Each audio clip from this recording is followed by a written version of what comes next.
Hi hello నా పేరు పావని. ఈరోజు బిగ్ బాస్ 8 ఓటింగ్ పోల్ కోసం మాట్లాడుకుందాం. ఎవరు ఎంత పొజిషన్లో ఎంత పర్సంటేజ్తో ఉన్నారో ఇప్పుడు మీకు తెలియజేస్తాను.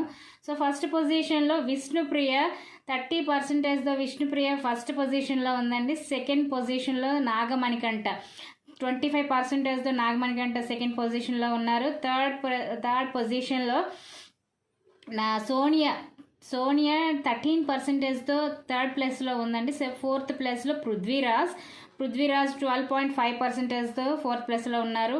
అండ్ ఫిఫ్త్ ప్లేస్లో శేఖర్ భాష 10.8%తో ఫిఫ్త్ ప్లేస్లో ఉన్నారు. అండ్ లాస్ట్ సిక్స్త్ పొజిషన్లో బేబక్క 9.8%తో బేబక్క లాస్ట్ పొజిషన్లో ఉంది. సో ఇవే ఉంటాయని చెప్పలేము, పర్సంటేజ్లో పొజిషన్స్ మారుతూ ఉంటాయి. సో మీకు నచ్చిన కంటెస్టెంట్స్ని మీరు ఓట్ చేయండి. So bye.